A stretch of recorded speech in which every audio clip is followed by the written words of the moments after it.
Assalamu alaikum student, this is your lecture number 1 of third assessment. In this lecture we will discuss lowest common multiple, that means LCM. What is LCM? As from its full form, lowest common multiple. तो lowest का क्या मतलब होगा? Lowest as we know सबसे कम value, और common यानी कि दो नंबर्स में से जो कॉमन मल्टीपल्स हैं या जो फैक्टर्स होते हैं उसे हम क्या कहते हैं? कॉमन. ठीक है, जो चीज़ डिफरेंट थिंग्स में सेम हो. Multiple. Now what is multiple? Multiple क्या है? A number divided by another number with zero reminder. यानी कि मल्टीपल किसी नंबर का क्या है? जब हम उसको उस नंबर पे डिवाइड करवाएं तो रिमाइंडर क्या आए? ज़ीरो. तो इसको अगर एग्जांपल से हम देखें तो 5 के ये मल्टीपल्स है हमारे पास, यानी कि इन नंबर्स को जब हम 5 पे डिवाइड करवाएंगे तो आंसर क्या आएगा? रिमाइंडर क्या आएगा? ज़ीरो. ठीक है, सिंपली अगर देखा जाए तो ये क्या है? ये 5 के टेबल में ये नंबर्स आते हैं. तो मल्टीपल्स क्या हैं? ऐसे नंबर्स जो किसी दूसरे नंबर के टेबल्स में आए. ठीक है ना, देखें 5 2 ज़ार 10, 5 3 ज़ार 15, 5 4 ज़ार 20. तो ये क्या हो गए?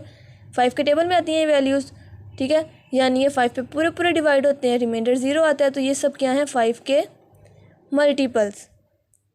तो लोएस्ट कॉमन मल्टीपल क्या है? जो सबसे कम कॉमन मल्टीपल है, सबसे छोटा कॉमन मल्टीपल. तो ये किस तरह से हम फाइंड करेंगे? इसको फाइंड करने के लिए हमारे पास दो मेथड हैं.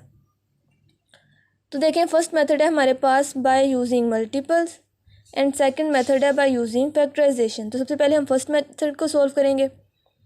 तो हमारे पास एग्जांपल के तौर पे यहाँ पे 12 एंड 15 है. तो हमने इनके क्या निकालना है? इन दोनों में से एलसीएम यानी कि इसका लीस्ट कॉमन मल्टीपल निकालना है. तो बाय यूजिंग मल्टीपल्स हमने सबसे पहले क्या लिखे? 12 के मल्टीपल्स, यानी कि 12 के जो टेबल में जो वैल्यूज़ आती थी वो लिखी हैं हमने. देन हमने 15 के मल्टीपल्स लिख दिए हैं. अब हमने देखा कि इनमें से कॉमन कौन सी वैल्यूज़ हैं. तो अगर आप देखें तो यहाँ पे सबसे कॉमन है 16. सबसे पहले 16 कॉमन है.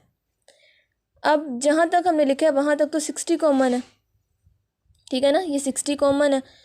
और इससे आगे सोन भी अगर आप वैल्यूज़ लिखते हैं तो भी आप देख सकते हैं कि क्या कोई आइदर मतलब इसके अलावा भी कोई मल्टीपल इसका कॉमन होगा या नहीं.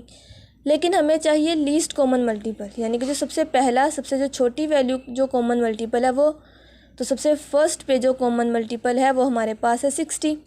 दैट्स मीन कि हमें आगे देखने की ज़रूरत ही नहीं है. तो 60 हमारा क्या हो गया? एलसीएम.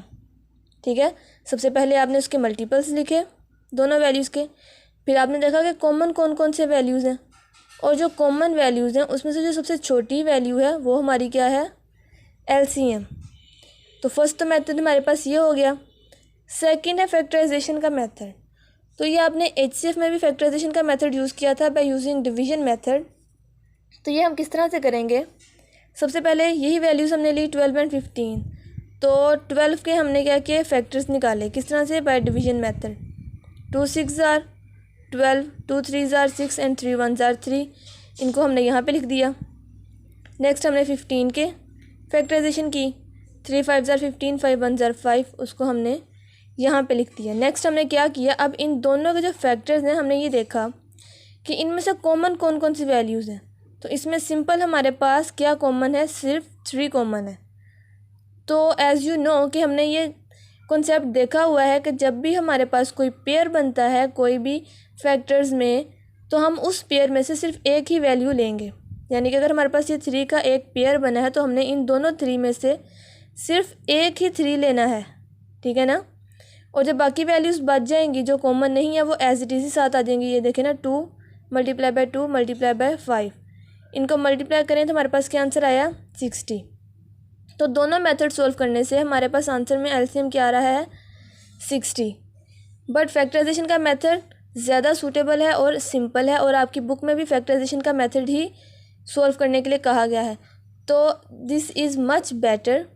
और अगर आपके पेपर में भी ये क्वेश्चन आए तो ऊपर अगर मेंशन हो कि ये आपने क्या करना है? फैक्टराइजेशन के मेथड से सॉल्व करना है, तो आपने यही मेथड यूज़ करना है, मल्टीपल्स का मेथड यूज़ नहीं करना. नेक्स्ट आपकी बुक में पेज नंबर 45 में एक्सरसाइज 2F. तो ये भी आपने एलसीएम के मेथड से ही सॉल्व करनी है. तो सबसे पहले fill in the blanks. Question number 1, इसका फर्स्ट देखें, the fourth multiple of 15 is. अब क्या मल्टीपल निकालना है आपने 15 का फोर्थ मल्टीपल, तो किस तरह से फाइंड करेंगे?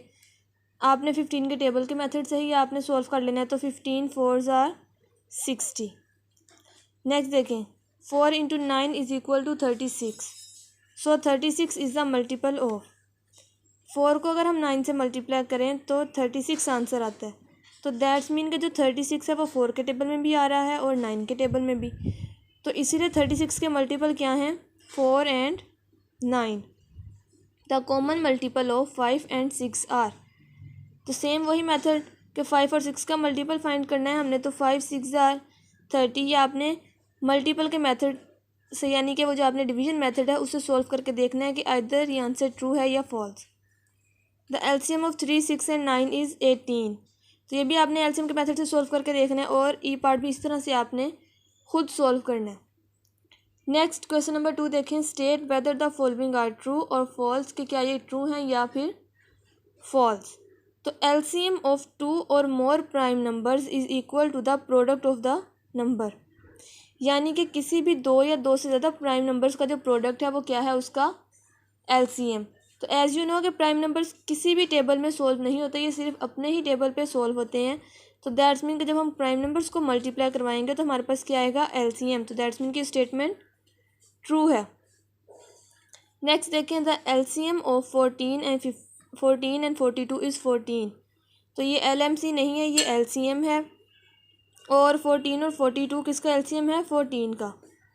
तो अगर आप देखें कि 14 के टेबल में आता है एंड 42 भी 14 के टेबल में आता है, तो दैट्स मीन कि ये ट्रू है।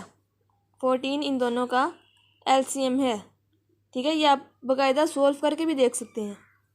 Multiples of 17 are. अब 17 के मल्टीपल्स ये हैं, तो आप 17 का टेबल पढ़ के देख लें। ये सारी वैल्यूज 17 के टेबल में आती हैं, तो दैट्स मीन कि ये 17 की, ठीक है, मल्टीपल्स हैं। तो ये भी ट्रू है। LCM of 5 10 15 is 30। तो ये भी एलसीएम के मेथड से अगर आप सॉल्व करेंगे तो हमारे पास इसका एलसीएम 30 ही आएगा। तो ये स्टेटमेंट भी ट्रू है। Multiples of a number are finite. किसी भी नंबर के जो मल्टीपल्स हैं वो फाइनाइट हैं। तो know that is not true, क्योंकि आप किसी भी नंबर को मल्टीप्लाई करवाते जाएं तो आपके पास आंसर आता जाएगा, तो वो फाइनाइट नहीं है। ये स्टेटमेंट फॉल्स है। नेक्स्ट पेज नंबर 46 में हमारे पास क्वेश्चन नंबर 3 देखें, select the correct answer from the given options. सबसे पहले देखें, एलसीएम ऑफ 7 14 28 इज़। तो ये आपने एलसीएम फाइंड करना है इन तीनों का, जो इनके मतलब इनको डिवीजन मेथड से सॉल्व करना है। देन फिर आपने क्या करना है? इनका एलसीएम निकालना है। तो आपके पास क्या आएगा? 28। Next similarly 36 48 and 72 are multiples of. अब ये किसके मल्टीपल्स हैं? तो अब आपने देखना है 8 का टेबल पढ़ना है आपने, क्या 8 के टेबल में आइदर ये तीनों वैल्यूज़ आती हैं या नहीं। तो 8 का टेबल पढ़ें अगर आप, ठीक है, तो उसमें क्या होगा? 48 8 के टेबल में नहीं आता। दैट्स मीन का ये क्या हो गया? फॉल्स हो गया। ठीक है, और 36 भी 8 के टेबल में नहीं आता। ठीक है ना, 8 5s आर 40। तो यानी कि 36 8 के टेबल में नहीं आता, तो ये क्या है? ये तो मल्टीपल नहीं है इसके। नेक्स्ट देखें, 12 का टेबल पढ़ें अगर, तो 12 3s आर 36। ठीक है, सिमिलरली 48 भी 12 के टेबल में आता है और 72 भी 12 के टेबल में आता है। दैट्स मीन कि ये क्या हैं? 12 के मल्टीपल्स हैं। नेक्स्ट देखें, एलसीएम ऑफ 20 25 35 इज़। तो ये आपने एलसीएम का मेथड से, डिवीजन मेथड से सॉल्व करके देखना है और आपके पास आंसर क्या आएगा? 700। The first 4 multiples of 15 are. तो 15 का टेबल पढ़ें। 15 1s are 15, 15 2s are 30, 15 3s are 45 and 15 4s are 60। That's mean के 15 के फर्स्ट 4 मल्टीपल्स कौन से हैं? ये वाले। नेक्स्ट देखें, the LCM of 8 and 9 is. 8 और 9 का एलसीएम हमारे पास क्या है? तो आपने इसको सॉल्व करके देखना है और हमारे पास आंसर आएगा 72। नेक्स्ट हमारे पास है question number 4, find the LCM of these numbers using the prime factorisation method. आपने प्राइम फैक्टराइजेशन मेथड को देखते हुए, यानी कि जो आपको डिवीजन मेथड मैंने आपको पहले बताया है बोर्ड पे, उस मेथड को यूज़ करते हुए आपने इन क्वेश्चंस को सॉल्व करना है। नाउ क्वेश्चन नंबर 4 का ए पार्ट देखें। हमारे पास क्या है? 18 एंड 24। तो इसकी हमने क्या करनी है? एलसीएम फाइंड करना है बाय यूजिंग फैक्टराइजेशन मेथड, यानी कि डिवीजन मेथड से। तो सबसे पहले हम इन दोनों वैल्यूज़ को क्या करेंगे? डिवीजन मेथड से इनके फैक्टर्स फाइंड करेंगे। तो सबसे पहले हम 18 का करते हैं। 18 का हमने जब फैक्टराइजेशन के मेथड से हमने इसके फैक्टर निकाले तो हमारे पास क्या आया, 2 9s are 18, 3 3s are 9 and 3 1s are 3। इसी तरह नेक्स्ट हमने किसके निकालने हैं, 24 के।